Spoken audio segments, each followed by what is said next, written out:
እያወራን ከጊዜ ሂደት በኋላ ነበር በአካል የተገናኘ ነው ማለት ነው።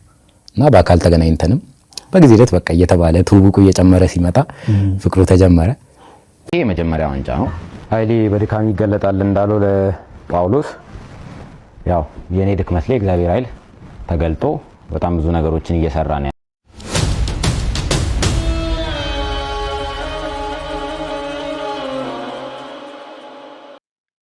አሁን ጊዜ ግርግር ሆኖ ሶሻል ሚዲያውን የሚቆጣጠሩት ሲፋቀሩና ሲጋቡ ሳያማክሩን ልክ ሲፋቱ ስቶሪ ታይም እያሉ ስለ ፍቅረኞቻቸውና ስለ ትዳራቸው እክክ ያለ አስቀያሚ ነገር የሚያወሩት ሆኑ እንጂ አሁንም በየቦታው ያለምንም ጥቅም የሚጓደዱ ለፍቅርና ለፍቅረኞቻቸው ሲሉ በርካታ መስዋዕትነት የሚከፍሉ ሰዎች በየቦታው እንዳሉ ስንቶቻችን እናውቃለን።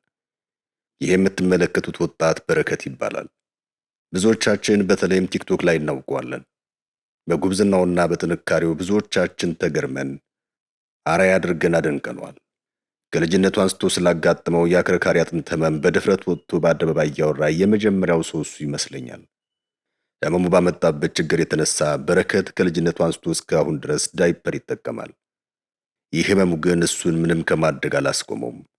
እንዲያውም ሌሎችንም በሚያግዝ መልኩ አደባባይ በመውጣት ብዙ ሰዎች ስለ ህመሙ ምንነት እንዲያውቁ ሰበብ ሆኗል። ለበርካቶችም መድኃኒት ሆኗል። በምላሹ የኢትዮጵያ ህዝብም የተሻለ ሕክምና እንዲያገኝ የቻለውን ገንዘብ በማዋጣት ተረባርቦለታል። የሚገርመው ይሄ ብቻ አይደለም። በረከት በማዕረግ የዋንጫ ተሸላሚ ሆኖ መመረቁን በማስመልከት ኢቢኤስ 2030 ፕሮግራም ላይ ቀርቦ በርካታ ነገሮችን ተናግሯል። ከነዛ ውስጥ ግን በዋነኝነት ስለ ፍቅረኛ የተናገረው ታሪክ ግን የበርካቶችን ልብ ነክቷል።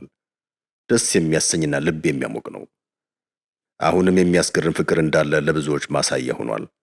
ሁሉም ሴቶች አንድ እንደሆኑ ጥቅም አሰራጭ ብቻ እንደሆኑ ለሚያወሩ ጥሩ ማስተማሪያ ሆኖ አልፏል።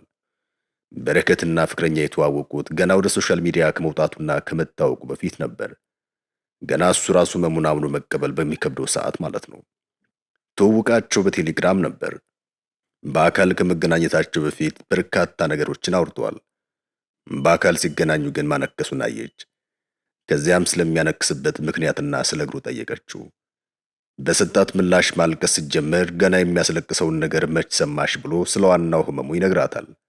ዳይፐር እንደሚጠቀም ጭምር በዝርዝር ይነግራታል። የፈለገችው እንድትወስን ቆርጦ ተናገረ። ጥላኝ ከሄደችም ትሂድ ብሎ ማለት ነው። ይህን ለአንድ ሴት መንገር ምን ያክል ከባድ ሊሆን እንደሚችል የትኛውም ወንድ የሚያውቁ ይመስለኛል። እሷ ግን እንደጠበቀው አላካበደችም። በሰዓቱ ስትሰማው ቢከብዳትም ከህመሙ በላይ እሱን አስቀደመች። ከምንም ነገር በላይ እሱ እንደሚበልጥባት ነግራው ከጎኑ ለመቆም ወሰነች። ቃሏን አከበረች። ዳይፐር ሲረሳ እያስታወሰች፣ ሞራሉ ሲወርድ እያበረታች፣ የሚመጣውን አብራ ለመቀበል መንገድ ጀመረች። በረከት ደፍሮ ወደ ቲክቶክ ሲመጣ ስለ ህመሙና ዳይፐር ስለመጠቀሙ በግልጽ ሲያወራ፣ በተለያዩ መገናኛ ብዙሃን ላይ በመቅረብ እውቅናው ሲመጣ፣ ዛሬም በማዕረግ ሲመረቅ ጭምር በሁሉም ነገር በመጥፎም ሰዓት ይህችን እንስት አብራው እንደነበረች በኩራት ተናግሯል። ስሟንም ለበርካታ ጊዜ ሲጠራ ተስተውሏል። ይመቻት።